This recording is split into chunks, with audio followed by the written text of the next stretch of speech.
Bienvenue sur DMG TV, les histoires mystiques. Si tu es nouveau sur la page, n'oublie pas de t'abonner, de laisser un commentaire, de liker et de partager. Si toi-même tu ne sais pas que tu veux raconter, fais-moi signe en commentaire. Nous sommes live sur TikTok les mercredis, les vendredis, dimanche à 20h. On poste une vidéo tous les jours sur YouTube à 12h. YouTube DMG TV. Ce qu'on fait, c'est pour sensibiliser. Donc, s'il vous plaît, laissez un commentaire, laissez un like et abonnez-vous. Voilà. Donc, écoutez attentivement, s'il vous plaît.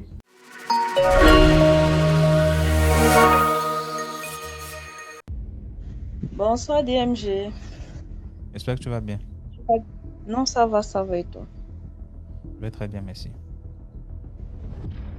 Ok, avant de raconter mon histoire, tout à l'heure on débattait sur l'oiseau, je pense. Donc, je vais vite raconter la petite expérience que j'ai vécue avec l'histoire d'oiseau et ensuite je vais raconter l'histoire si ça ne vous dérange pas.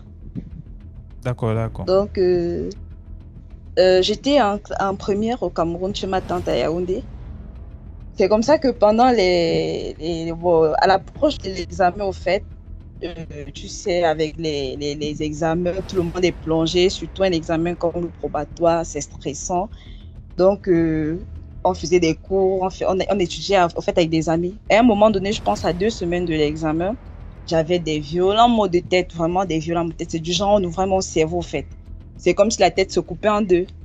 Mais pendant que j'étudiais, je faisais aussi des neuvaines, genre vraiment pour que le Seigneur m'accompagne dans cet examen. Et à la veille de l'examen, c'est comme ça, les maux de tête ne se calmaient pas. Je débattais et avec les coups et avec les maux de tête.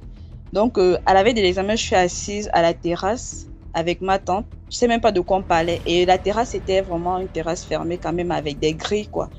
Donc, subitement, c'est comme ça que j'étais assise de l'autre côté, ma tante de l'autre côté. Il y a un oiseau qui passe par le trou de la grille et il vient carrément se poser sur ma tête.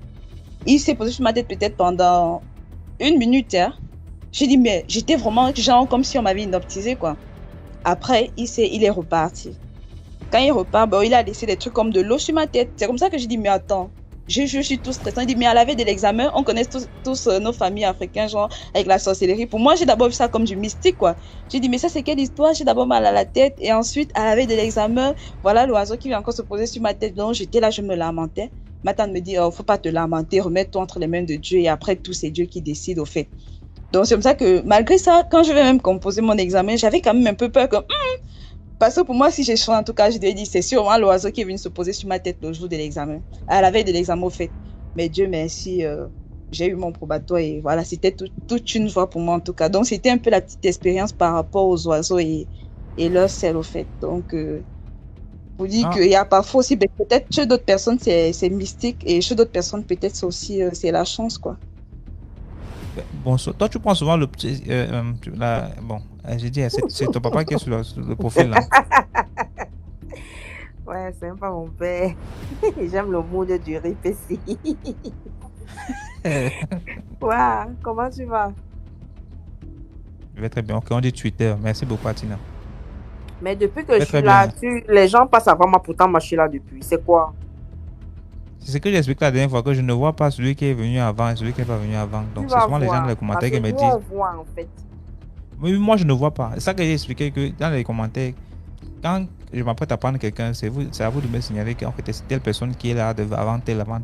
Et moi je vais seulement prendre. On est là pour ça. Donc, moi j'ai pas envie de faire la discrimination. Justement. Ok. Bon, ce soir je vais raconter une histoire. Elle m'a été racontée par ma mère qui a vécu la scène. Alors, ma mère était à une laverie avec sa coépouse, dont la femme de son frère. De son mari, la femme du frère de son mari, si je peux dire ça comme ça, dans sa coépouse. Elle était là et tout. Ma tante, qui est dans la coépouse, ma mère était en train de manger. Donc, il y a une dame qui est venue. Quand elle dit une dame, une jeune fille. Elle est venue, elle a garé sa voiture, c'était pour la faire laver. Et là, elle était assise un peu loin. Après, elle s'est approchée de ma mère et de ma tante. Avec un air vraiment abasourdi et tout. Et ma tante était en train de manger le poisson. Tu sais, dans les laveries, le plus souvent, il y a des gens qui font des grillades et tout, là et tout. Alors, la jeune fille Elle s'exclame. Elle dit, ouais, madame, vous avez l'appétit, hein. Bizarre. Elle dit, oui, j'ai l'appétit, comme tu constates. Elle dit que elle... Bon, tu sais pas, parce que souvent, quand on vit certaines choses, on a l'envie de se confier. Alors, la jeune fille s'est mise à parler. Elle a dit qu'elle a rencontré un gars il y a quelques années. Elle était d'une famille nantie, hein, c'était pas trop ça, mais le gars là, l'a aidé. Elle habitait en Kondongo, il a fait déménager, il a acheté une voiture, la voiture qu'elle conduit d'ailleurs.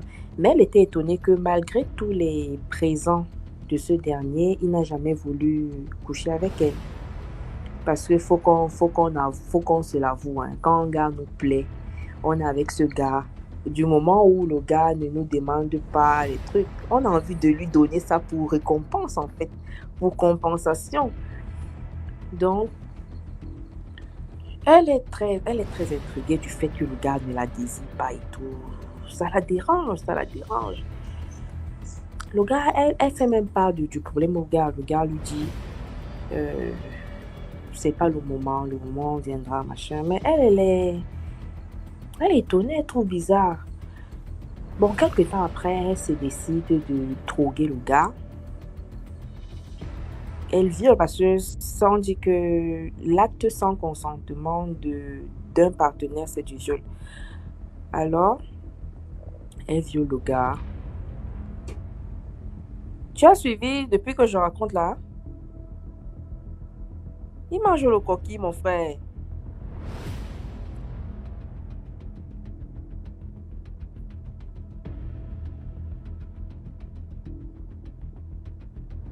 Merde, mon frère, tu changes le coquille à l'heure, si tu te lèves même, tu comme toi, tu laisses, donc je fais comment? Tu écoutais depuis là ou pas? Je vais m'excuser, elle dit que je suis un humain.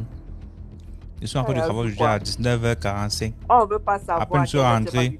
Il a lancé le live, il n'a même pas le temps de manger. Tu n'es pas obligé de manger. Tu n'avais qu'à manger là-bas. Tu t'es arrêté où alors? Est-ce que monsieur va m'arrêter? Même pas. Il faut seulement continuer, non? Ok. Bon, je résume en quelques trucs. Hein.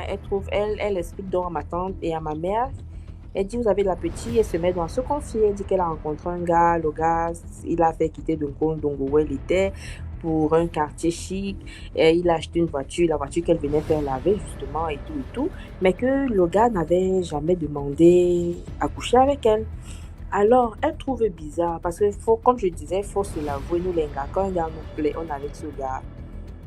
Avec tous les cadeaux, tous les présents qu'il lui donne, on a envie même de remercier le gars avec même 7 coups la journée. Donc, elle trouvait... Ça a dit quoi? J'ai dit que quand on est avec un gars qui nous plaît, quand on voit que le gars se comporte bien, les petits cadeaux et tout, et qu'il ne demande pas l'affaire là, on a même envie de lui donner 7 coups par jour. Alors, elle en a même parlé au gars, que pourquoi, machin, parce qu'elle était très gênée du fait que le gars ne la désire pas. Le gars n'a même jamais essayé, même quand ils passaient la nuit ensemble. Alors, elle se décide de droguer le gars un jour. Elle drogue le gars, elle le viole. Comme je disais, un acte sans le consentement des deux partenaires, c'est un viol. Alors, elle viole le gars se réveille le matin, il se rend compte qu'il y a eu quelque chose. Elle est toute contente, que, enfin, machin, pourtant, le gars est furieux. Pourquoi tu as fait ça, machin, tu ne devais pas le faire et tout. Il se fâchit pas. 1 semaine, 2 semaines, sans signe, il l'évitait. Finalement, il la rappelle, il se voit et tout. Il lui fait comprendre que il a fait ça, il l'aime bien, mais qu'il ne la touchait pas pour une bonne raison. Il a mis sa main dans quelque chose de pas bien et maintenant, comme ils ont couché ensemble, elle sera obligée de manger ses selles. Si elle ne le fait pas chaque jour, elle meurt. Alors, je n'ai pas précisé au départ que la fille était maigre. Ma mère m'a dit qu'elle n'était pas mince, elle était maigre. Elle est maigre, tu la vois, elle est bien habillée, elle est chic, elle n'a pas bonne mine, elle est chic, elle a la belle voiture et tout, mais elle est maigre en fait. Elle expliquait dans ma mère que elle ne peut pas manger le coca, donc elle peut que manger les chips, les biscuits, les trucs qui vont faire en sorte qu'elle ne monte pas flop. Donc, c'était un peu ça l'histoire. Donc, c'est pour dire que c'est bien, il faut souvent écouter. Quand l'un nous dit, la personne a ses raisons. Mais sinon, ça ne sert pas à quelque chose de sortir avec quelqu'un et vous n'avez pas cette intimité-là. Donc, elle a dû le faire sans savoir que ça allait lui coûter ce que ça a coûté. Donc, Avec elle les est femmes, elle est vous condamnée. êtes d'abord compliqué jusqu'à. Tu Elle est avec un condamnée. gars, il ne demande pas les fesses. Oh, celui-là me demande pas les fesses. D'autres demandent. Elle est Il me demande le condamnée. premier jour. Machin. Merci. On s'aime pas Elle pour est ce qu'elle paye dans condamnée sa. à vie. Voilà, elle est Donc condamnée pour l'instant, à vie. Elle n'a pas jusqu'à là, elle mange des caca du type. Hein. Je ne peux pas t'affirmer que jusque-là, elle a fait comprendre que si elle arrêtait de le faire, elle allait mourir, selon ce que le gars lui a dit. Donc là, aucune nouvelle, elle ne se connaissait pas et tout. C'était vraiment désolant selon ma mère, mais bon, qu'est-ce qu'elle pouvait bien faire?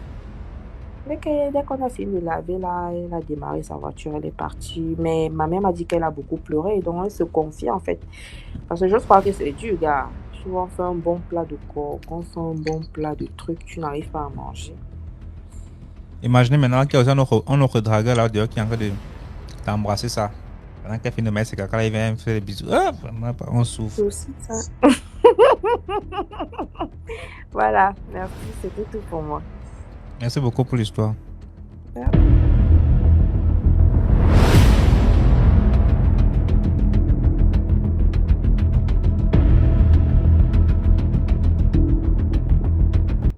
Maintenant, Il y a l'histoire ça. que je vais raconter, ce soir, c'est, je peux nommer ça le dernier voyage, quoi.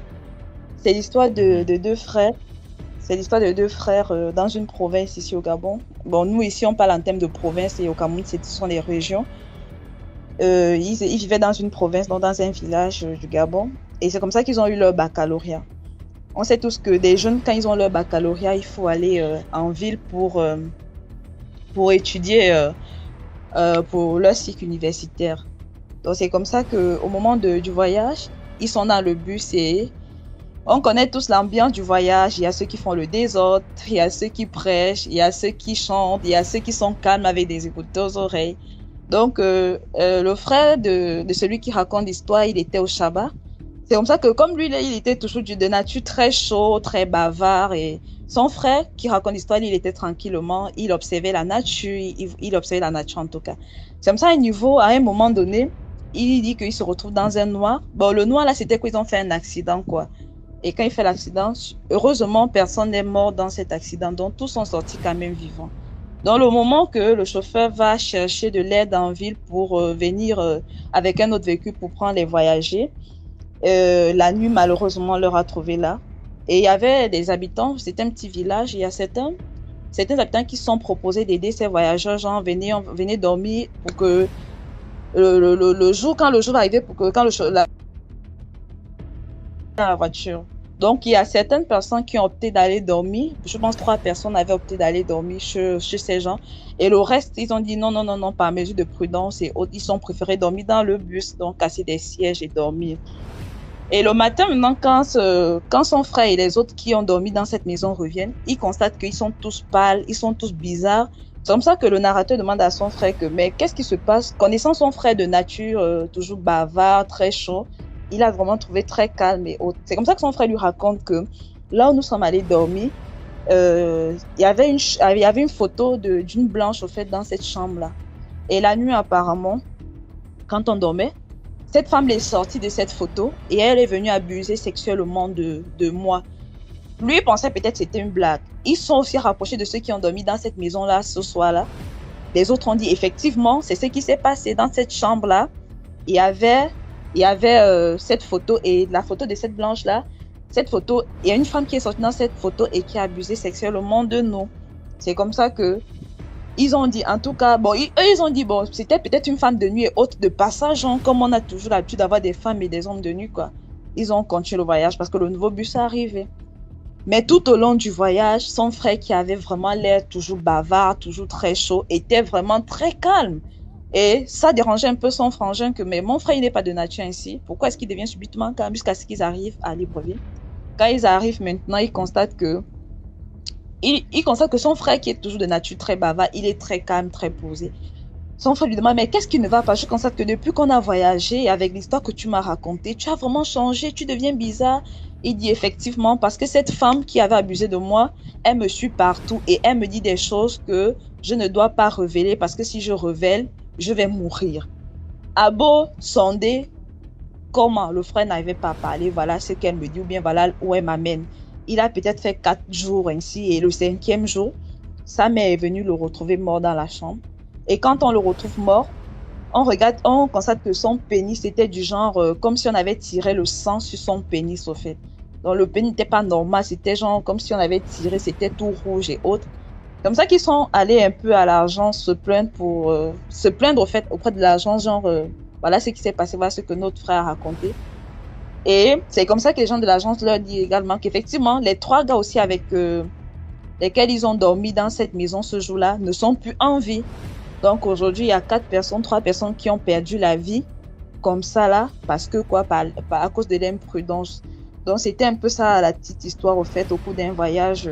Vraiment, faisons également attention de ce que nous mangeons, de là où nous allons dormir et autres quoi. Et les autres, ils ont été prudents, ils ont quand même dormi dans le bus. Et quand ils sont même retournés dans ce village-là pour voir dans cette maison où les gars avaient dormi, ils ont constaté que la maison n'existait même pas. Donc c'était vraiment un truc de haute mystique quoi. Donc c'était un peu tout quoi. C'était tout mon histoire. Merci beaucoup, Jeanne Ho, pour ton histoire. Il n'y a pas de quoi. Apparemment, il y a un de vos Gabonais qui est célèbre qui est ancré en direct là. Bon, je ne sais pas s'il est célèbre. Il est célèbre peut-être dans ses histoires de... Je peux appeler ça, je ne sais pas si c'est la connerie ou c'est quoi en tout cas. Mais bon, ça ne nous concerne pas, racontons nos histoires mystiques, pardon. D'accord.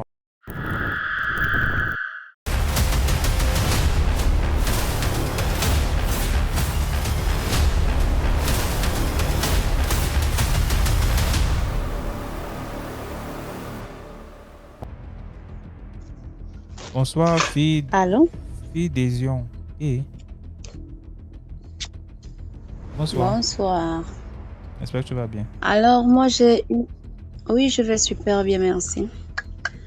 Alors, moi, j'ai une toute petite histoire que j'ai moi-même vécue personnellement. Il s'agit de mon défunt voisin. On vivait ensemble dans une même communauté. Donc, le monsieur, il est décédé. Et maintenant, lors de son enterrement, bon, pas de l'enterrement, à la veillée, la sortie du corps, on est parti veiller avec le corps au domicile familial. Bon, tout d'abord, je tiens à préciser que moi, mon histoire, c'est pas pour sensibiliser, c'est juste quelque chose que j'ai vécu, quoi. Donc, on est allé pour veiller avec le corps, on a passé la nuit. Maintenant, pendant la nuit, déjà quand nous sommes arrivés sur le lieu, on s'est rendu compte que la famille du défunt, aucun de ses parents, bon, on comptait à peine ses parents qui étaient là. Ils n'étaient pas vraiment nombreux. Mais la famille, c'est beaucoup plus la famille de la femme qui avait répondu présent et lui-même ses propres connaissances, mais lui-même sa propre famille. Il n'y avait pas vraiment les gens. Mais malgré ça, nous sommes arrivés, il y a des petits travaux qu'on pouvait faire, l'assistance et tout et tout.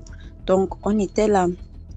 Vers 24 heures comme ça, il y avait maintenant du bruit, il y avait maintenant une sorte de chaleur, quoi. Quand j'ai dit chaleur, c'était déjà les tensions, les problèmes, des gens qui se disputaient à tort et à travers. Et puis, il y avait un de ses neveux là qui allait pleurer auprès de son cercueil. Paraît-il qu'il avait vu la mouche dans le cercueil. Donc, il a commencé à pleurer, il a commencé à taper sur le cercueil pendant que le cercueil était au salon devant les gens. Taper, cogner, il a commencé à pleurer que, oh, vous avez fini avec papa, avec tonton, maintenant qui sera le prochain et tout et tout. Il a commencé à dévoiler c'est un petit truc quoi. Nous autres on s'est dit non, il était sous l'effet de l'alcool et tout. Après on l'a pris, on l'a calmé, on l'a amené dans sa chambre. il est sorti encore. C'était maintenant les bagarres. Pendant que vous séparez la bagarre ici, on vient vous appeler que d'autres sont en train de se battre à l'étage, d'autres sont en train de se battre derrière. C'était maintenant les bagarres de partout. C'est comme ça que au petit en question qu'on avait calmé là, lui aussi la bagarre avec l'un de ses frères, la bagarre court. Dans la bagarre maintenant, il a sorti encore que maintenant vous avez fini avec tonton qui sera le prochain à partir. C'est là où son propre frère lui répond que c'est toi qui seras le prochain à partir. Et d'ici janvier, tu seras celui qui va suivre. On a enterré mon voisin là au mois de décembre. Et en février, le petit qui pleurait près du cercueil de son oncle s'en est allé lui aussi. Donc, c'était un peu ça mon histoire. Par contre, je n'aimerais pas qu'on la poste sur Facebook parce que vous voyez un peu. Donc, c'était un peu ça. Donc tu veux pas qu'on poste ton histoire sur Facebook? Non. Parce que Et au sur coup, on se YouTube? reconnaît. Bon, peut-être sur YouTube. Ok, d'accord, merci. Ok, bonne soirée à vous. Merci. Bonsoir, Bonsoir, j'espère que tu vas bien. je vais bien, merci. Et vous-même? Je vais très bien, merci. Ok. Bon, l'histoire que je vais raconter, c'est ma propre histoire. C'est quelque chose qui m'est arrivé récemment, d'ailleurs, en début d'année, lors des funérailles de ma petite cousine. Bon, c'est Ok, l'enfant de la petite soeur de ma maman. Elle est tombée malade à un moment où je pouvais pas aller la voir parce que ça coïncidait avec le décès de ma grand-mère et ma mère était au deuil. Et puis mon petit frère aussi était malade, donc j'étais obligée de rester auprès de mon petit frère et prendre soin de lui. Et elle est tombée malade. On nous avait savoir qu'elle est malade, donc c'était un peu bizarre. En tout cas, c'était grave. Et puis, j'avais vraiment envie de la voir parce que j'avais une mauvaise nutrition. Jusqu'à elle est décédée, malheureusement. Donc, quand on nous a appelé pour nous annoncer le décès, en ce moment, ma mère était déjà revenue des funérailles de ma grand-mère, donc j'ai pu aller au deuil de ma cousine dans leur village. J'étais jamais arrivée là-bas auparavant. Donc, je suis allée, c'était triste, on a pleuré et tout. Et la nuit, quand je suis allée me coucher, il y avait beaucoup de personnes. Donc, ils ont trouvé une case où je devais dormir avec une de mes tantes.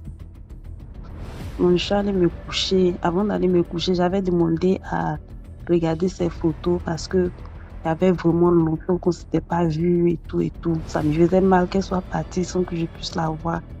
Et en regardant les photos, en tout cas, je sentais, il y avait la ressemblance entre elle et moi et puis ça me faisait de plus en plus mal, même le fait de ne l'avoir pas vue avant son décès, ça me faisait mal. Et tout ce que j'ai demandé à Dieu en ce moment-là, avec les larmes aux yeux, j'ai demandé à Dieu de pouvoir la voir une dernière fois. On l'avait déjà enterrée parce que chez nous, les musulmans, quand tu décèdes net, on t'enterre. Surtout au village même là, c'est truc. Bon, la nuit, quand je suis allée me coucher, à une certaine heure, j'ai senti comme si mon esprit était sorti de mon corps. Je sentais un vent glacial, comme si j'étais pas dans une maison en fait, comme si j'étais dehors en compagnie de ma cousine. Elle est venue, c'était comme un rêve, mais vraiment c'était réaliste. Elle est venue, elle m'a prise la main, et puis on est sorti de la maison. Il y avait un vent glacial dehors. Et on s'est promené dans tout le village. Tout le village pendant un bon moment. Et puis après, je me suis réveillée en sursaut. Quand je me suis réveillée, ma tante était sur le lit à côté de moi. Elle dit, ah, tu as quoi? Depuis là, tu t'agites, j'essaie de te réveiller, tu ne te réveilles pas. Quand je me suis réveillée, j'avais très froid. C'est là que je lui ai dit que non, je sentais que j'étais dehors. Et que, bon, je vais prendre un nom d'emprunt. Et que Sally était venue me chercher. On était dehors ensemble. Elle dit, bon, ça peut arriver parce que les lignes du sang sont très fortes. Le fait que tu l'as pas vue et tout, et puis tu voulais vraiment la voir. Et nous-mêmes, on t'a demandé pardon, tu pleurais.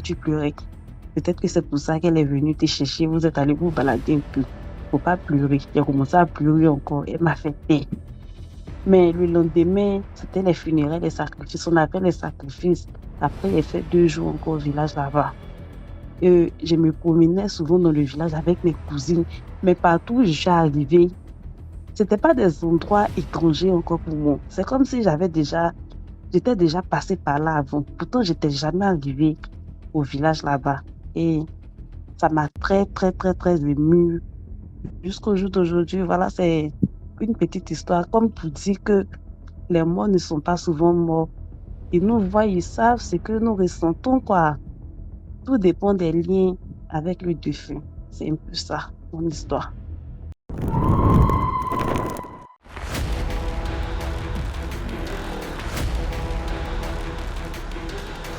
Bon, bonjour, c'est mon histoire à moi. Je me souviens, il y a de cela très longtemps, quand je fréquentais à Yaoundé, j'étais dans un lycée de la place et j'étais en classe de 5e, je me souviens très bien. J'avais une camarade de classe, elle était Bassa d'origine et elle avait un collier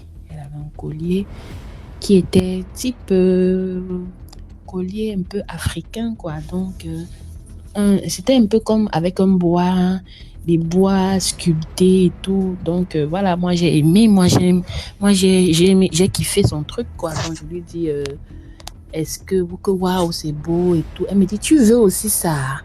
Je lui dis, oui, pourquoi pas, je veux bien et tout. Elle me dit, c'est ma grand-mère qui nous fait ça, si tu veux. Je vais te ramener ça. Je vais lui demander de te faire et je vais te ramener ça. J'ai dit, ok, il n'y a pas de souci, vu que à mon âge, à l'époque, à nos âges là, est-ce que nous on connaissait des choses un peu bizarres. Moi, j'ai accepté tout gentiment que voilà, je vais avoir ce beau collier. Donc du coup, ça fait peut-être 4 jours après, elle me ramène un collier confectionné pour moi. Je prends le collier tout naïvement, je le mets à mon cou. Sauf qu'elle m'avait donné le collier le matin. Toute la journée, je suis tombée malade à l'école, au lycée. Donc j'ai commencé à avoir mal, vous savez, mal à mon côté droit de ma hanche. Donc comme on dit souvent, la rate là, oui. Donc c'était comme si un truc m'a attaché au niveau de la hanche. J'avais tellement mal. Toute la journée, je me sentais très, très, très mal. Donc du coup, je me sentais tellement mal qu'à un moment, mes camarades m'ont amené à l'infirmerie du lycée. On m'a amené à l'infirmerie et tout, on m'a donné des paracétamol, tout ça. Ça n'allait pas du tout, ça n'allait toujours pas. Donc, toute cette journée, je n'ai pas fait cours, hein. J'étais juste couchée sur mon table-banc, je ne pouvais pas faire cours, je ne pouvais pas recopier les cours. J'ai supporté jusqu'à la sortie des classes. Je rentrais, je tenais à peine debout. Je vous dis, je marchais vraiment courbée. Mais je ne sais pas, à un moment, j'ai commencé à sentir une gêne au niveau de mon cou. J'ai commencé à sentir comme si la chaîne, le collier en question était en train de me gêner. Je ne peux pas expliquer en fait. C'est comme si ça... J'ai senti qu'il fallait que je l'enlève en fait. J'ai senti une gêne vraiment très très forte et j'ai arraché le collier. Vraiment, je n'ai même pas détaché parce c'était un collier qui avait été fait avec des fils à tresser quoi. À l'époque, donc, ils ont tissé ça bizarre. Donc, c'était pas vraiment très très solide. Donc, j'ai tenu le collier, j'ai arraché carrément le collier. Je vous dis, dès que j'ai arraché le collier, pap, la douleur s'est arrêtée direct. Je dis directement. Donc, ce que j'ai fait, j'ai balancé le collier et c'était bon là. Donc, vous voyez, donc je voudrais sensibiliser vraiment nos enfants, vraiment qu'on envoie à l'école. Les choses que les camarades offrent et tout, vous ne savez pas de quelle famille ils sortent, quelles sont leurs origines, est-ce qu'ils sont simples, est-ce qu'ils ont, je sais pas, en plus elle m'avait dit c'est sa grand-mère, en plus elle avait fait des jours avant de confectionner ça pour me ramener pour que je porte, je sais pas trop ce qu'il y avait derrière ce collier, mais je sais ils avaient chargé ce collier, je sais pas trop de quoi, mais franchement, ne acceptez pas les cadeaux, nos enfants qui vont à l'école, là, faites attention, vraiment. N'acceptez pas les cadeaux de vos camarades. On vous ramène des choses. Tiens, je t'offre un bracelet, je t'offre une bague, je t'offre un collier. Non, non, non, non.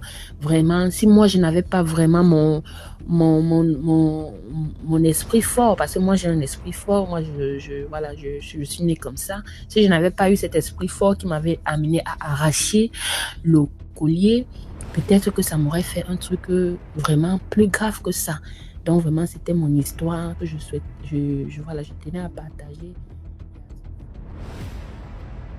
Le message est passé. C'est pas la première fois qu'on entend un truc pareil. Les trucs qu'on remet à vos enfants à la maison, à l'école, ils ramènent à la maison. En tant que parent, vous avez, je vais pas dire, je vais même dire l'obligation de fouiller de fouiller leur sac. C'est-à-dire que... Bonsoir, Gérald Douche. Bonsoir. J'espère que tu vas bien. Alors moi, je vais raconter une histoire. C'est une histoire personnelle que j'ai vécue. Je vais pas citer les noms des personnes dans l'histoire. Je vais juste raconter. C'est pas très compliqué dans tous les cas. En fait, il y a quelqu'un qui m'avait envoyé des vêtements. Voilà, ça venait, on va dire, ça venait d'Afrique. Et la personne m'a envoyé des vêtements et tout. Il y avait pour moi, il y avait pour une sœur à moi. Donc, la sœur et moi. On était deux, donc la personne elle m'a envoyé des vêtements et tout, avec les tissus africains et tout. C'était super joli, hein, un ensemble vraiment magnifique. Mais quand j'ai reçu et tout, je lui ai dit « Ah oui, j'ai reçu les vêtements et tout, merci beaucoup. » Voilà, j'étais contente. Mais à ma grande surprise, c'est que en fait, les vêtements, quand je les avais récupérés, je les ai posés dans un coin de ma chambre. Je les ai pas mis dans mon armoire ou quoi, je les avais posés un peu plus loin.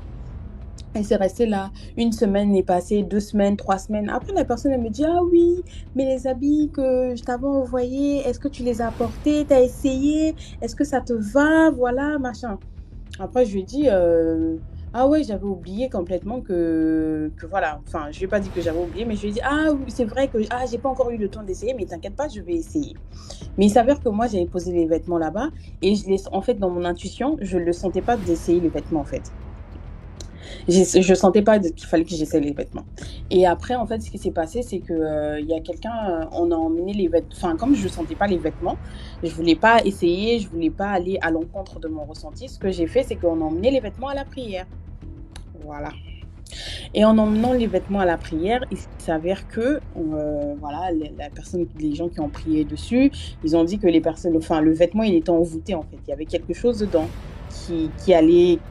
qui était contre moi, en fait. En gros, j'aurais mis les vêtements là, il me serait arrivé quelque chose ou autre, quoi. Enfin, j'aurais pu faire un accident ou autre. Donc, ce qu'on a fait, c'est que les vêtements, on les a pris, après, on les a brûlés. Et voilà. Juste pour conseiller certaines personnes qui aiment bien demander les trucs, machin, qui ont l'habitude de porter les vêtements des copines et tout, etc. Quand on vous envoie un truc, soit vous priez d'abord pour ça, et surtout, si vous le ressentez pas, si dans votre esprit, là, vous sentez pas qu'il faut que vous puissiez porter ça, ou qu'il faut manger et tout, etc., ne le faites pas, en fait. C'est juste un conseil. Voilà. Voilà mon histoire. Merci beaucoup pour ton histoire. Je t'en prie. Pour ceux qui ont des histoires mais qui ne veulent pas monter en live, raconter l'histoire, vous pouvez laisser par WhatsApp en voice. Il y aura un numéro de téléphone dans la vidéo. Copiez-le et laissez votre voice uniquement pour raconter les histoires, s'il vous plaît. Vous ne manquez pas l'occasion. Bonsoir à tous, j'espère que vous allez bien. Je voulais partager avec vous une expérience que j'ai vécue qui remonte à plus de 17 ans.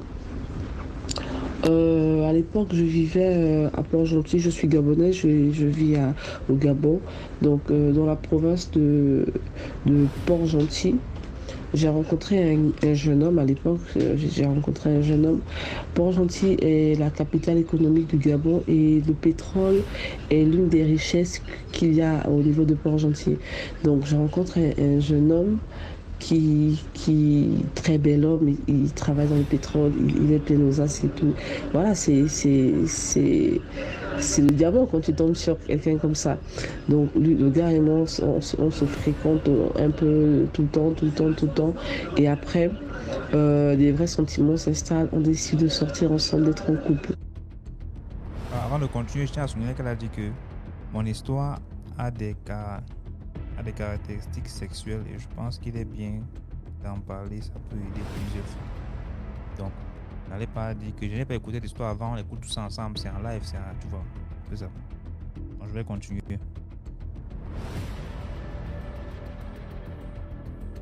Donc, en étant en couple, lui et moi, les choses avancent petit à petit. C'est comme ça, j'allais souvent chez lui et il venait chez moi, mais jamais j'avais dormi chez lui. Et souvent, on avait des rapports sexuels, comme tous les couples, des rapports sexuels, c'était bien, c'était... Mais au bout d'une semaine, le garde ne me faisait plus de rapports sexuels. Il ne me faisait quasiment plus de rapports sexuels. Donc, il me faisait, en fait, il prenait plaisir à me caver par l'arrière, donc à l'anus. Bon, moi, je me disais que c'était un délire, c'est un truc qu'il aimait bien. Moi, à l'époque, j'étais naïve, j'étais une gamine, donc je me disais que voilà, c'est normal, quand tu es en couple avec ton homme, tu dois faire plaisir à ton homme. Donc, il passait plus de temps à me caver par l'anus que d'avoir des rapports sexuels normaux avec moi. Et souvent, quand il le faisait, après, j'étais tellement épuisée, j'étais fatiguée que je finissais par m'endormir, mais vraiment fatiguée de chez fatiguée. Donc, au bout de 2 mois, un jour, il m'invite chez lui dormir. La toute première fois qu'on arrive chez lui, on a mangé, on a passé une agréable journée. Mais d'abord, je vous précise que le monsieur, en fait, au-delà de son travail, il est passionné de peinture. Il est passionné de peinture. Et j'avais remarqué un truc chez lui, c'est qu'il avait beaucoup de tableaux il dessinait tout le temps des sirènes. Plusieurs types de sirènes de manière différente, mais vraiment, il était passionné par ça.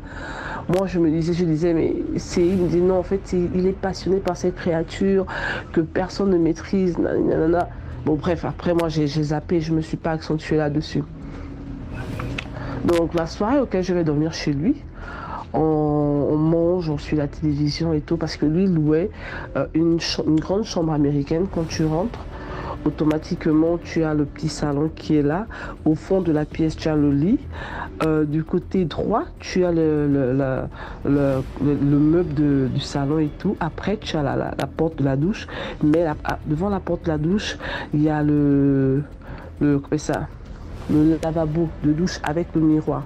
Je ne comprenais pas pourquoi c'était pas dans la chambre, dans la douche, mais parce qu'il y avait quand même la séparation de la douche et la grande chambre américaine.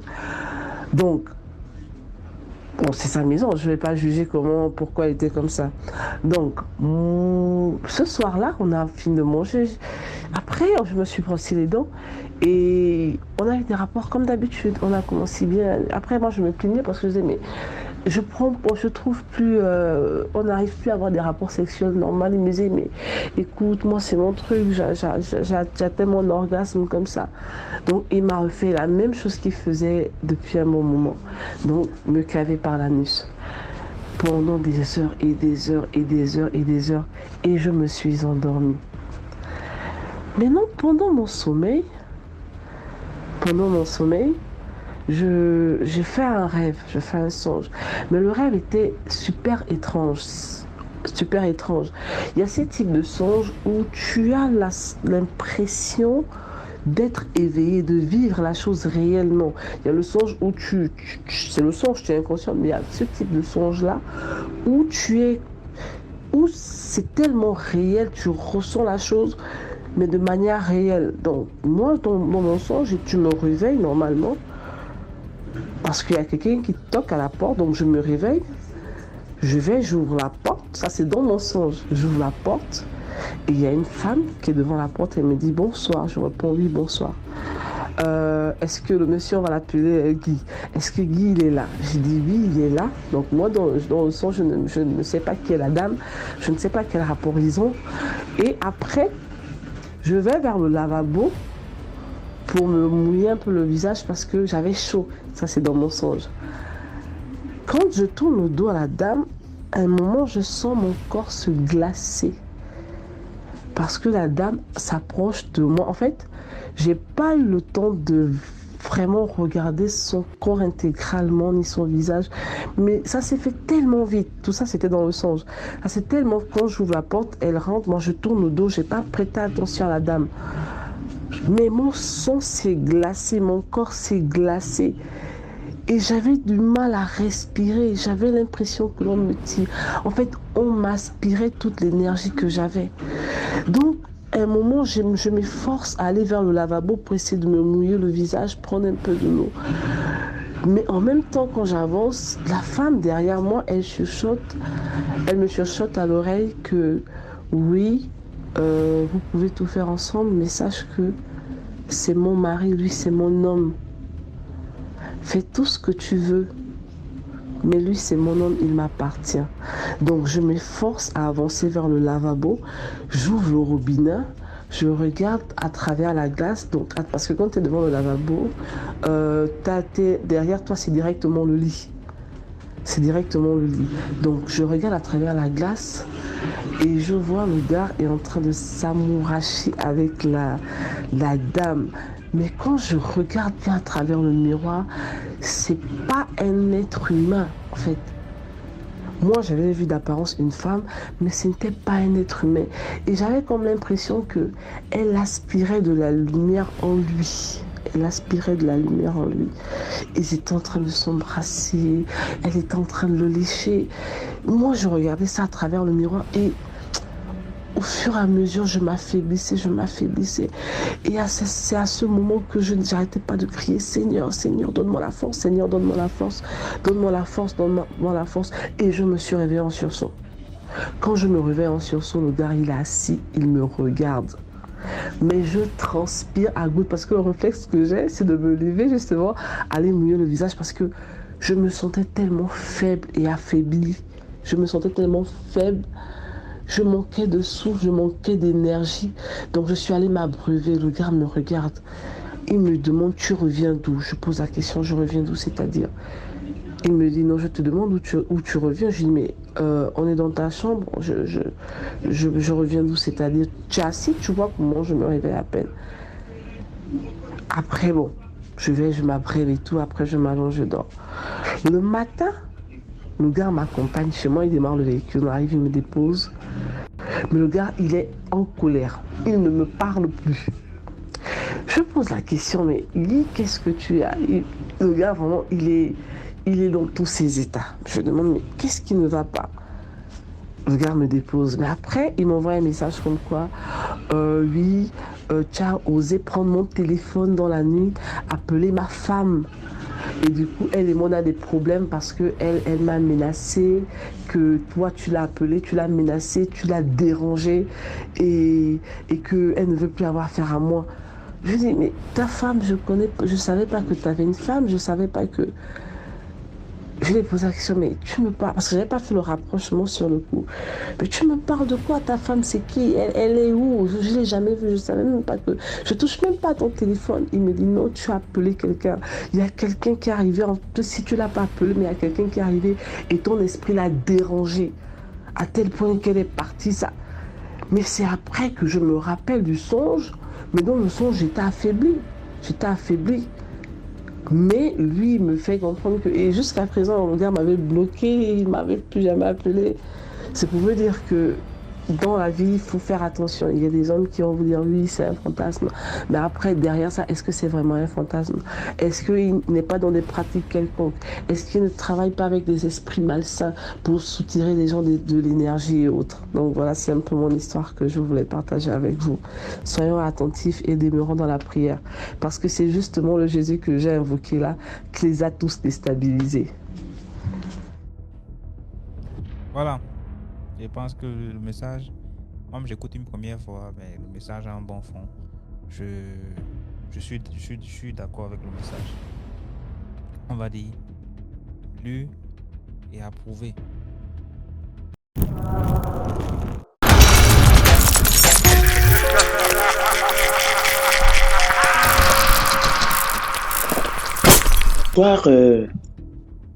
Bonsoir DMG. Oh, bonsoir. Parole de Dieu. Oui, alors je vais raconter l'histoire que je voulais raconter la dernière fois et puis j'ai été coupé parce que ma connexion n'était pas bonne. Voilà, je me rappelle. Il s'agit de l'histoire de deux sportifs de haut niveau camerounais qui devaient être sélectionnés pour les Jeux olympiques. Rappelle-toi qu'on avait dit qu'on ne commençait pas les noms des gens. Voilà.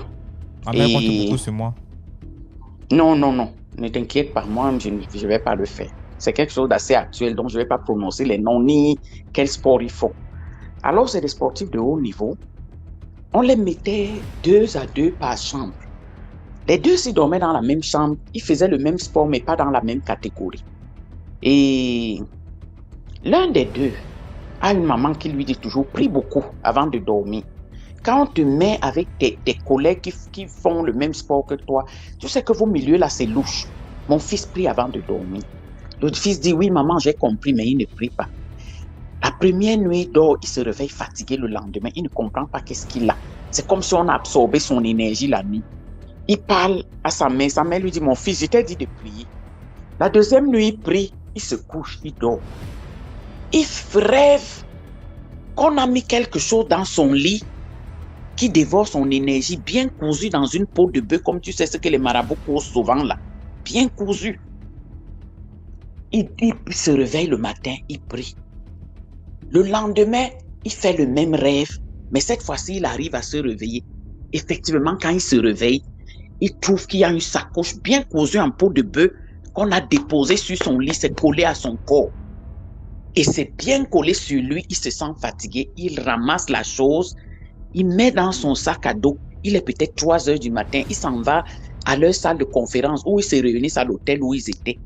Il prie, il a pris peur, il garde la chose dans son sac. Il prie, il appelle sa maman lui dit, tôt le matin à 5 heures, viens me voir avec. Son fils est venu la voir avec. Ils ont prié, ils sont allés voir le prêtre, ils ont prié, ils ont brûlé. Quand il revient dans la chambre, il revient vers 6 heures, 7 heures. Il trouve que le propriétaire de la chose là a déjà retourné les effets, fouillé partout. Fouillé, il n'a rien dit. Il a fouillé.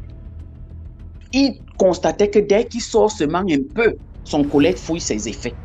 Il fouillait son fétiche, il a fouillé, il n'a rien trouvé. Quand on a fait les sélections, lui qui avait le fétiche qui est perdu, ça n'a pas fonctionné. Et celui sur qui il déposait le fétiche, on l'a sélectionné, il est parti. Comme quoi, c'est le travail qui paye.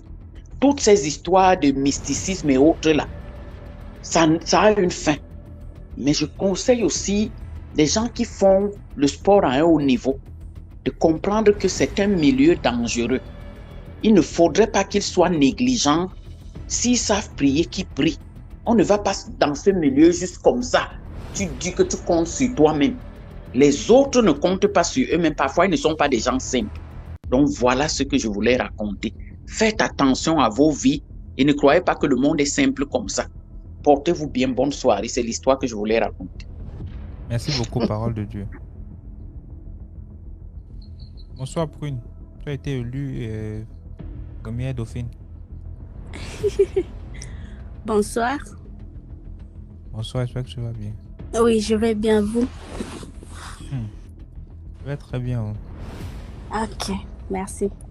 En fait, ça fait longtemps que je suis votre émission, mais j'ai jamais eu le courage de monter en fait. Mais aujourd'hui, je dis bon, moi je vais raconter ma petite histoire. Merci pour le courage qui est venu dans toi aujourd'hui. Merci. Ok, l'histoire, c'est que j'avais 13 ans. Il y a un moment où notre famille a demandé à ce que nous puissions nous rendre au village. Tous les enfants, dans les cadettes, les cadets et les cadets, des cadettes de la famille devraient aller au village pour connaître nos racines, quoi. Et moi, j'étais parmi ces gens-là. Alors, nous sommes partis ensemble pour que nous puissions aller voir la tombe de notre grand-parent. Celui qui a mis mon papa au monde, quoi. Parce qu'il était du genre... c'était la famille royale, notre famille était la famille royale, les chefs coutumiers, des choses comme ça. Mais alors, nous sommes arrivés, on nous a accueillis avec la fête et tout ça. Bon, les choses qui se passent au village là, c'est quand les gens viennent, c'est tout le village qui s'est réuni avec des chansons, avec des danses, des trucs comme ça. Mais alors, le soir, avant de dormir, notre grand-mère nous appelle. Elle nous dira, bon, vous dormez, mais avant, si tu as envie d'aller dehors pour te soulager, il faut me réveiller. il faut me faire signe que tu as besoin de te soulager. Moi-même, je vais t'accompagner. Ok, d'accord, on a dormi. C'était une grande chambre où on a mis beaucoup de lits. On dormait ensemble, en fait. Moi, la nuit, j'ai oublié même ce qu'on nous a dit. Je suis sortie dehors. Je voulais aller me soulager. Bizarrement, quand je suis dehors, je vois une lampe tempête qui venait vers moi. Une lampe qui est allumée. Ça vient comme un oiseau. Ça s'est figé juste devant ma tête. Et moi, j'étais comme si j'étais hypnotisée, en fait. Je ne pouvais pas crier, ni parler, ni quoi que ce soit. Et bizarrement, ma grand-mère, là où elle était endormie, j'étais comme si c'était la présence d'esprit, en fait. Elle s'est réveillée, elle est venue vers moi, elle m'a prise. On est parti dormir avec elle. Après, les matins, elle sort dehors. En fait, je pouvais écouter ce que les gens parlaient autour de moi, mais je ne pouvais pas parler ou m'expliquer ou faire des mouvements ou des gestes. Non, j'étais vraiment figée. Alors, elle sort les tam-tams là, du village. Là, elle commence à battre les tam-tams pour que tous les villages viennent se réunir pour la réunion, en fait. Et tout le monde sont venus. Alors, elle a commencé à se fâcher, elle criait. Bon, c'était la langue que je ne comprenais pas. C'était la langue du village, quoi. Je ne savais pas ce qu'elle était en train de raconter. Alors, elle tourne parmi les gens et elle ramasse une dame. Elle dit, toi, passe devant. Elle a fait passer et puis on lui a dit, c'est toi qui as fait ça, ma petite fille. Je voudrais ce corps, tu la libères. Et la dame a commencé à faire danser. C'était aussi vrai. Elle a commencé à faire des trucs. Donc, moi, je ne comprenais pas. Elle m'a touchée, elle m'a mis de l'huile, des huiles sur le pied, tout ça, tout ça. Et moi, j'ai sursauté là où j'étais. C'est comme ça que j'ai commencé à pleurer. Je ne savais même pas d'où j'étais. Et après, tous les villages ont commencé à tabasser la dame. On l'a frappée. On est parti brûler sa maison et refouler du village immédiatement. On a dit non, tu ne peux pas toucher à la petite fille du chef de ces villages. Donc, c'est-à-dire que toi, tu es déjà banni. Et c'est mon papa qui écoute cette histoire. Le lendemain, il vient me prendre immédiatement en disant non, vous voulez sacrifier mon enfant, vous voulez manger mon enfant. C'était juste pour donner un petit conseil. Quand vous arrivez dans un milieu que vous ne maîtrisez pas, en fait, il faut toujours écouter les aînés. Ils savent de quoi ils parlent souvent. Si ils nous interdisent quelque chose, il faut vraiment suivre, il ne faut pas faire d'études. Il n'y a rien qui peut m'arriver. En fait, c'était juste ça, mon histoire. Merci. Donc, on demandait en commentaire, tu es congolaise, tu es gabonaise, tu es quoi? Je suis congolaise. Je vis en Amérique. D'accord. Hope you're good. Are you good? Yes, I'm good. D'accord, merci beaucoup pour l'histoire, Prime. Merci. Et puis, en passant, quand on ne connaît pas le vécu de quelqu'un, on ne peut pas comprendre pourquoi il ou elle parle comme elle parle. Hein. Parce que tu vas voir des gens qui vont parler, des gens qui ont grandi là-bas en Europe. Faut pas prendre ton passé frustré, que tu vis dans un quartier à Mapanda, quelque part là, depuis plus de 45 ans, tu n'es jamais sorti de Douala ou de Yaoundé. Tu penses que tout le monde est comme toi, mon ami. Il y a des gens qui ont voyagé depuis tout petit, ils sont là-bas. Forcément, ils vont parler comme les gens de là-bas. C'est évident. Il faut parfois comprendre ça. C'est vrai, parfois, raconter comme ça nous paie un peu. Mais si quelqu'un parle comme ça de nature, tu veux quoi? C'est pas comme ta soeur qui est peut-être partie là-bas, elle a fait 2 jours, dès qu'elle rentre, elle parle wesh, machin. Non, tout le monde n'est pas comme ça. Il y a des gens qui ont grandi avec ça, qui ont grandi dans ça. Ils ont peut-être fait 25, 30. Tu vois, quelqu'un qui fait 25 ans en Europe, il pense qu'il va parler comme un gars de village. Ne dort pas si aussi, quoi. Non, il va parler comme un gars de l'Europe, c'est évident, c'est clair. Moi-même, j'ai duré en Europe, il fait jusqu'à 3 jours. Donc si je parle aussi, comme ça, faut pas m'en vouloir, gars. Je le fais. C'est le feu. Donc c'est ça, soit un peu dosé. Dosé un peu dans les trucs là. Le monde n'a pas vécu notre passé frustré et tout et tout. Les gens ont vécu des trucs. Donc comme on est là, on ne se connaît même pas. Faut pas. Ouais, quelqu'un vient parler wesh, tu penses que c'est parce qu'il veut seulement faire genre. Pourtant c'est comme ça qu'il parle d'habitude. D'autres Camerounais qui arrivent même seulement ici au Gabon. Tu fais 2 ans au Gabon, mon ami. Tu fais 2 ans au Gabon. Quand tu parles à un Gabonais, c'est pas évident. Donc, le français camerounais n'est pas la même chose que le français gabonais. Du coup, pour pouvoir faciliter la communication, il va falloir que quelque part, tu vas affecter ton français. C'est évident. Même si tu fais seulement 1 semaine au Gabon, 1 mois au Gabon, tu vas avoir tendance à vouloir parler comme eux pour qu'ils te comprennent plus facilement. Moi, je vais vous dire, quand je suis arrivé, la première fois que je suis arrivé au Gabon, là, je suis parti au restaurant manger. Mon plat de nourriture seul, c'était 8500. Un petit poisson comme ça avec le plantain et quelques petits bâtons et tout et tout. Mais, il voit maintenant notre monsieur, lui, ça n'a pas été beaucoup au même prix. Parce que lui parle, c'est un Gabonais, mais moi, je suis Camerounais, on dit que moi, j'ai l'argent. Hein?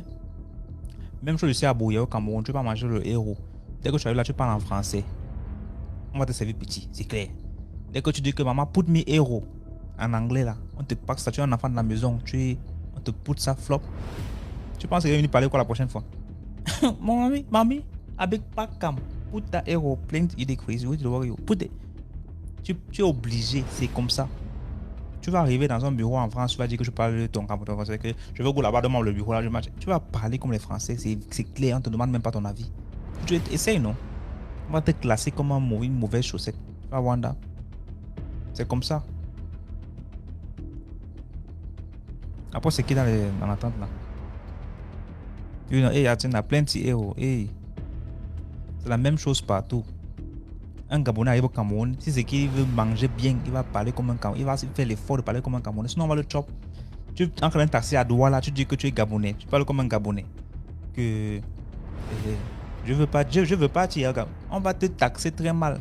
Quand on va de la poste en vanne, 8500, tu vas dire que gars, avec, je suis Camerounais, mon ami, retire le Gabon à moi et je retire ça. Tu vas Wanda, tu vas changer. Après, c'est qui?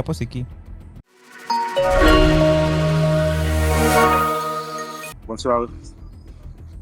Vous allez bien? Je vais très bien et toi? Bien, Dieu merci. L'histoire que je vais raconter, c'est l'histoire qui m'est arrivée avec un esprit jaloux, en fait. Un esprit jaloux. Je ne sais pas si c'est mystique ou bien si ce ne l'est pas. Bon, l'histoire m'est arrivée en 2018 passé. Donc, c'était un dimanche, j'étais posé à la maison le matin, en bas de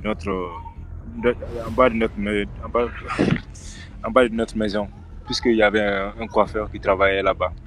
Et lui et moi, on était des amis. Donc, j'étais à son salon, assis, en train de regarder le paysage. Et du coup, il y avait une fille qui était nouvellement dans le quartier, en fait. Elles avaient déménagé avec sa mère. Donc, elle est venue, elle m'a salué, m'a dépassé, elle est rentrée dans le salon. Et a demandé au coiffeur s'il pouvait aller la déposer au marché. Le coiffeur lui a dit que non, lui, il est occupé. Donc, moi, je suis là. Elle n'a qu'à m'en parler. Et si moi, je n'ai rien à faire, je vais aller la déposer au marché. Donc, elle est venue, elle m'a approché, on s'est salué, on a parlé. Je lui ai dit, OK, il n'y a pas de problème. Et c'était à moto. Comme elle ne pouvait pas rouler la moto, donc comme moi, je le pouvais, alors je me suis proposé qu'il n'y a pas de problème. Je suis allé la déposer et à mon retour, elle a commencé à me poser des questions sur ma vie. Genre, je m'appelle comment et qu'est-ce que j'ai fait dans la vie et tout. Moi, je lui ai répondu tout sans rien cacher. Et je suis un gars, généralement, j'aime pas me mêler de la vie des gens. En savoir quelque chose sur la vie des gens, ça me plaît pas. Donc, du coup, je ne lui ai rien demandé sur sa vie. Et 3 secondes après, c'est elle-même qui a commencé à se déballer. Ouais, maman, je m'appelle comme ça. On a nouvellement déménagé ici et tout. Moi, je lui ai dit, OK, il n'y a pas de problème. C'est gentil de faire ta connaissance. Et arrivé à la maison, elle m'a proposé de lui apprendre à rouler la moto chaque soir, si j'ai le temps. Je lui ai dit, OK, il n'y a pas de problème, vu que le soir, j'avais pas d'emploi du temps à l'école. Donc, chaque soir, on allait au terrain pour lui apprendre à rouler la moto, tu vois. Et au fil du temps, on est devenu intime. On a commencé à s'échanger. On était venus de vrais amis, en fait, tu vois. Et dans cette amitié, elle était tombée amoureuse de moi, sauf que moi, je ne le savais pas. Et son esprit n'aimait pas ça aussi. Et arrivé à un moment, un jour, elle était amie avec la copine d'un ami, tu vois. Donc, mon ami était allé chercher sa copine pour aller faire une course avec sa copine. Donc, elle y était là-bas. Donc, mon ami, en fait, est allé trouver la fille en train de faire mes éloges. Ah, tu sais, pourquoi il est comme ça? C'est un gars formidable, il est séduisant, il est drôle, il est tout comme ça, il est tout comme ça. Donc, mon ami, lui est venu, il m'a appelé, il m'a dit, tu n'as rien remarqué avec ton ami? Moi, je lui ai dit non, je n'ai rien remarqué parce que moi, quand je suis avec une fille, je la vois tant qu'une femme, pas comme une copine. Je n'ai rien dans la tête, quoi. Si on se retrouve sur le chemin de l'amitié, c'est l'amitié jusqu'à la mort. Si on se retrouve sur le chemin de l'amour, c'est l'amour jusqu'à la mort, tu vois. Il m'a dit, ok, tu sais, elle est grave amoureuse de toi, donc tu n'as rien remarqué. Moi, je lui ai dit non, je n'ai rien remarqué. Elle m'a dit, bon, de faire gaffe. Donc, le soir, quand on ira au terrain, comment dirais-je, de faire attention à ce qu'elle va faire pour voir si réellement, même je vais voir ici. Moi, je lui ai dit, ok, il n'y a pas de problème. Le soir, on est allé au terrain, j'ai commencé à surveiller ses gestes et ses mots. Donc, arrivé là-bas, et elle a commencé à me poser des questions sur ma copine. Moi, je lui ai dit, ouais, j'ai une copine. Elle m'a dit de laisser ma copine. Elle ne m'aime pas. Moi, je lui ai dit, ah, donc ce que mon ami m'avait dit, c'est vrai. Et au fil du temps, déjà, son esprit lui avait dit qu'il n'aimait pas qu'elle soit avec moi. Donc moi, je n'étais pas au courant. Il causait, mais moi, je n'étais pas au courant. Un jour, je dormais, j'ai fait un rêve bizarre où j'étais endormi et un esprit est venu s'accroupir sur moi et me fixait. Il voulait me faire du mal, mais il avait une incapacité de le faire. Moi-même, j'ai rien compris. Et le lendemain, je me suis réveillé, je suis parti à l'école. Je suis revenu. Le soir encore, on est allé. Elle m'a rien dit. Et comme j'avais pour l'habitude d'aller au marché vendre des sachets plastiques à 50 francs aussi. Donc, le lendemain, je suis parti au marché. Et à mon retour, en arrivant au carrefour de notre maison, l'esprit est venu se placer devant moi. Et a commencé à me fixer. Mais moi, je ne sais même pas par quelle force de Dieu, je n'ai pas eu peur. Moi, j'ai aussi commencé à fixer l'esprit. Tu vois, donc on s'est fixé. À un temps, je suis passé. Donc il m'a suivi. Et à un moment donné, j'ai regardé à côté, je ne l'ai pas vu. Et c'est ce jour-là, j'ai dit à la fille, tu sais, quelque chose est venu me regarder. On s'est vu, on s'est fixé. Mais je ne trouve pas ça normal. Et elle a chuchoté en bas de ses lèvres. Oh merde, il est venu, il a fait ci, il a fait ça. Tu vois. Donc du coup, on était ensemble. L'esprit est venu, mais moi je ne pouvais pas le voir. Il pouvait être à côté de nous, mais moi je ne le voyais pas. Elle commençait à parler avec l'esprit. Moi je lui ai dit, c'est quoi? Il a dit, il est là, le voici à côté de toi, mais tu ne peux pas le voir. Donc, du coup, on est allé chez un traitant. Un de ces traitants, excusez-moi. Un de ces traitants, donc lui, il a fait quelque chose. L'esprit est descendu en elle. Et l'esprit m'a appelé. Je suis venu. À ce moment, je ne connaissais rien des histoires des esprits. L'esprit m'a appelé. Je suis venu. L'esprit m'a mis en garde de laisser la fille. Qu'elle aime la fille plus que tout au monde. De laisser la fille si je ne veux pas avoir de problème. J'ai pris ça pour des banalités, tu vois. Donc j'ai continué mes relations avec la fille sans pour autant être avec la fille comme copain-copine, mais toujours amicalement, tu vois. Donc j'ai commencé à avoir des problèmes dans la famille, j'ai commencé à avoir moins de sous dans la journée, même quand je vais au marché, je ne vends plus trop, tu vois. J'ai commencé à avoir des petits problèmes et j'en ai parlé à mon père. Mon père m'a envoyé chez un traitant, un de ses traitants aussi, qui nous a dit de faire des sacrifices pour aller me confier à lui, à l'esprit en fait. Et il a dit un des problèmes que si tu confies quelque chose à un esprit qui veut faire du mal à cette personne, l'esprit ne pourra rien faire à cette personne. Et on est allé au bord de la mer, on a fait des sacrifices, et on a jeté sur l'eau et ça flottait. Et du coup, À un moment donné, ils sont venus prendre, on n'a plus vu les choses. Et après, l'esprit est descendu à la fille et m'a dit que ce que les offrandes que j'ai faites, qu'il a reçu ça et tout. Que donc, il a compris qu'il n'y avait rien entre nous et qu'on pouvait continuer notre relation. Et si je pouvais même marier la fille, parce que la fille, elle était mariée, mais elle n'était pas joyeuse, elle avait des problèmes avec son mari. Et la relation, la relation chutait un peu. Donc, il m'avait même demandé de marier la fille, mais la fille avait déjà un enfant et c'était pas possible pour moi de le faire. Et du coup, c'est un peu ça l'histoire. Donc parce qu'elle avait un enfant, tu ne peux pas l'épouser. En tout cas, parce que j'ai eu peur pour côté de ma mère, quoi. Est-ce que ma mère va accepter que notre match commence à 1-0? Tu vois? Non, mais est-ce que c'est ta mère qui va l'épouser?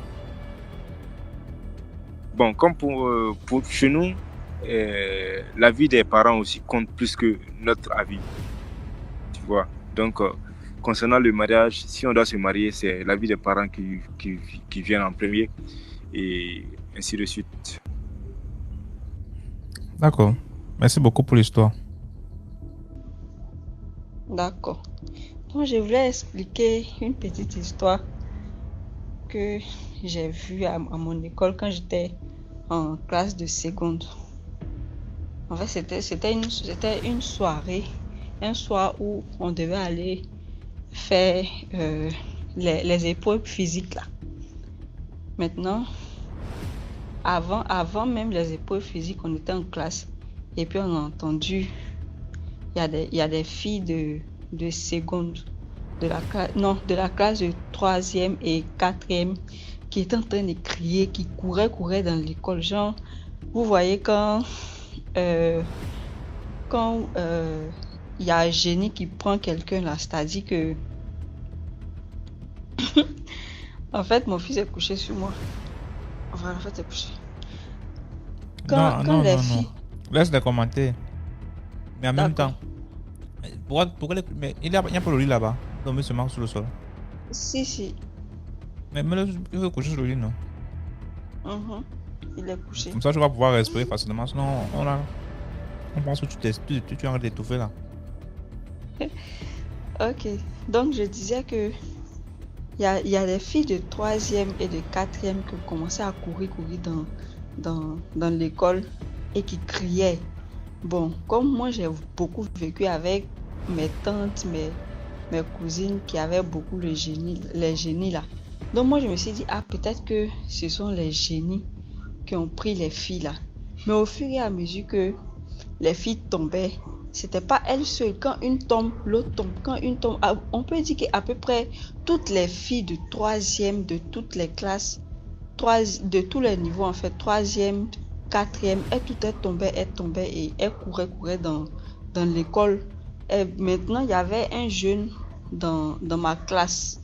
Lui, il était beaucoup spirituel, c'est-à-dire il priait beaucoup. Donc, il y a une parmi elles qui est rentrée dans ma classe avec la force. Elle a commencé à courir derrière le gars. On ne comprend pas. On dit, mais pourquoi elle court derrière lui? Elle ne le connaît pas. Elle est en 3e, nous on est en seconde. Elle ne le connaît pas. Pourquoi elle court derrière lui? On ne comprend pas. Ça fait que le gars, il est parti à la maison en fait. Parce qu'il ne pouvait pas rester. Tellement qu'elle a poursuivi dans l'école là même. Elle a poursuivi dans l'école. Maintenant, nous on est parti faire l'épreuve physique. Les filles ont commencé à toujours courir, à crier dans l'école, tout et tout. Et puis il y a un truc, comment on appelle, il y a une petite fille qui courait parce qu'elle avait peur. Donc elle courait et puis elles ont poursuivi la petite fille là. La petite fille est partie se cacher derrière la cantine. Elles sont parties derrière la fille. Je ne sais pas ce qu'elles ont fait à la fille là, mais elle aussi elle a commencé à crier et puis elle les a suivis. Ils ont commencé à courir. Maintenant, on était en train de faire l'épreuve physique et puis elles sont venues dans notre où on était en train sur le terrain et puis le gars derrière qui elle courait, elle a commencé à le chercher. On ne sait pas comment elle a connu le nom du gars parce qu'elle ne le connaît pas. Elle a commencé à le chercher et puis on dit il n'est pas là. elle s'est retournée. Maintenant, vu que moi je supporte pas trop ce genre de trucs-là, donc le soir, moi, je suis partie à la maison. Il y a ceux qui sont restés pour suivre le truc, et ils ont dit que ils ont appelé des pasteurs. Ils ont appelé des pasteurs pour venir à l'école. Donc, ils ont rassemblé toutes ces filles-là dans une salle. Et puis, le pasteur là, a prié sur elles. C'est là, maintenant, elles vont commencer à avouer. Déjà, c'était pas une affaire de génie, c'était la sorcellerie, en fait. C'était la sorcellerie. Donc, elles ont commencé à avouer. Il y a des professeurs dans l'école qui sont décédés. Il y a des élèves dans l'école qui sont décédés. C'est eux, ce sont les filles là, en fait, qui ont pris ces professeurs, ces élèves, tout et tout. Donc, il y a une dedans qui devait livrer son papa. Heureusement, son papa est venu ce jour-là. Ils ont appelé les parents de tous les enfants là. Donc, elle a dit que non, je devais livrer mon papa. Il y a une qui a dit là-bas que je devais donner ma maman, tout et tout. Mais heureusement que le pasteur là a prié. Je ne sais pas si il les a délivrés. Mais ce qui a été bizarre, en fait, le fondateur de l'école, c'était un Libanais. Lui, on l'a expliqué le problème. Normalement, en tant qu'un fondateur, si tu dois protéger les élèves de ton école, les professeurs, tout et tout, tu dois normalement renvoyer ces élèves-là. Mais le fondateur n'a même pas bronché. Il n'a même pas bronché. Il n'a même pas dit un mot. C'est-à-dire qu'il n'a pas puni ces élèves-là. Il les a laissés dans l'école comme s'il n'y a rien. Comme si rien ne s'était passé. Rien du tout, du tout. Vous voyez? Donc, le conseil que je pouvais donner, c'est que tout ce qu'on voit, c'est-à-dire les gens qui tombent dans la rue, on se dit que peut-être c'est génie qui est derrière. Et c'est pas génie. Tout n'est pas génie. Hein. Ça peut être génie, mais tout n'est pas génie. Tout n'est pas génie. Ça, c'est un truc, comme on appelle sorcellerie. Il y a génie et puis il y a sorcellerie. Génie, là, c'est peut-être un peu les maris de nuit, les femmes de nuit, ou bien les esprits qui nous suivent pour des trucs comme ce que le monsieur a expliqué, esprit jaloux là. C'est ça on peut appeler génie. Mais la sorcellerie même, il y a beaucoup de sorciers qui tombent dans la rue aujourd'hui. On se dit que c'est génie. C'est pas génie. On doit vraiment faire attention. Donc c'est la petite histoire que je voulais expliquer. Merci beaucoup, Aïcha. Je vous en prie. Merci de liker, merci de commenter. Rendez-vous demain à 12h pour une nouvelle vidéo.